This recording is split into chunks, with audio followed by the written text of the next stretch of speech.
Hello and welcome to this video covering spinal tract 5 and spinal nucleus 5, a really important tract carrying pain and temperature information along the trigeminal nerve into the brain. So we're going to draw on a schematic representation here of the brainstem. This is just an oblong at the moment, but we will flesh that out with a bit of colour and detail in a moment. We've got a midline coming on so we can see crossing over when it occurs, and to the left we have the representation of the trigeminal nerve, cranial nerve number 5, the biggest and largest cranial nerves. Of course, it does have a motor component as well, but it's mainly known for its sensory fibres. It's got three divisions: V1 ophthalmic division, the V2 maxillary, and V3 mandibular.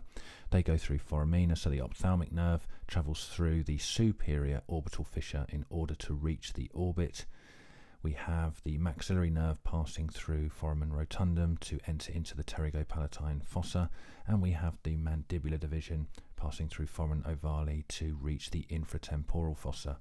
So here we have our pseudo-unipolar neuron. We've got the trigeminal ganglion there sitting in the middle cranial fossa, and this is a homologue of the dorsal root ganglion associated with the spinal cord.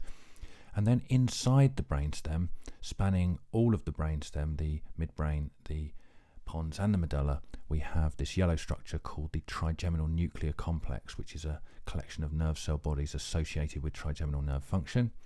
And our nerve fibre comes in through the pons and it goes all the way down to the medulla, and it synapses at a nucleus called spinal nucleus 5. So it descends to synapse in spinal nucleus 5. We get a synapse there onto a second order neuron, that's the red neuron, that crosses over, decussates immediately in the medulla and ascends through the pons and the midbrain up to the thalamus here, and we're going to get a synapse in the thalamus at a nucleus called the VPM. That is the ventral posterior medial nucleus for all sensory information coming from the head. We have synapse there in the thalamus onto a third order neuron, that's the green neuron here, and that information is now being transported to the primary sensory cortex. Now, I said that the trigeminal nerve is the main sensory nerve of the head and face, and that is true, but we also have a small contribution from some other cranial nerves, so we mustn't forget those.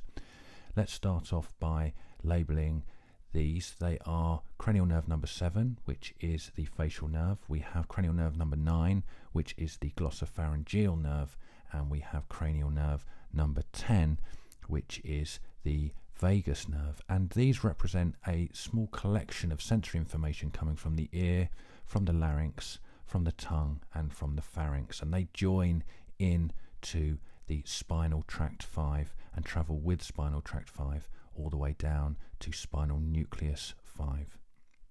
So this is the way in which information would travel through the nerves of the trigeminal nerve all the way up to the brain.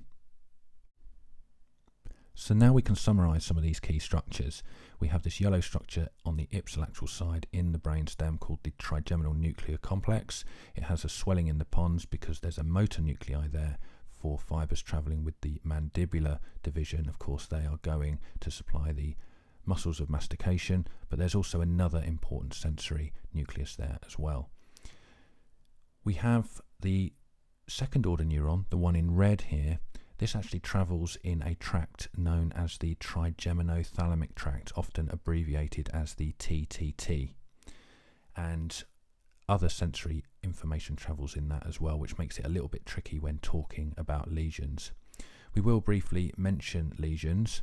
If we had a lesion of spinal tract 5, we would have ipsilateral deficits of pain and temperature. Sometimes we don't have deficits, sometimes we have excruciating pain. That is sometimes a symptom of lesions to the sensory fibres. So often the symptom can be pain rather than sensory loss. If we had a lesion of the TTT, then we would have contralateral loss of pain and temperature information. This gets a little bit more complicated when you consider some of the other pathways, but for now that's probably enough. So contralateral deficits with the TTT and ipsilateral deficits with spinal tract 5 carrying pain and temperature. Subscribe to Soton Brain Hub for more videos to help explain the mysteries of the brain.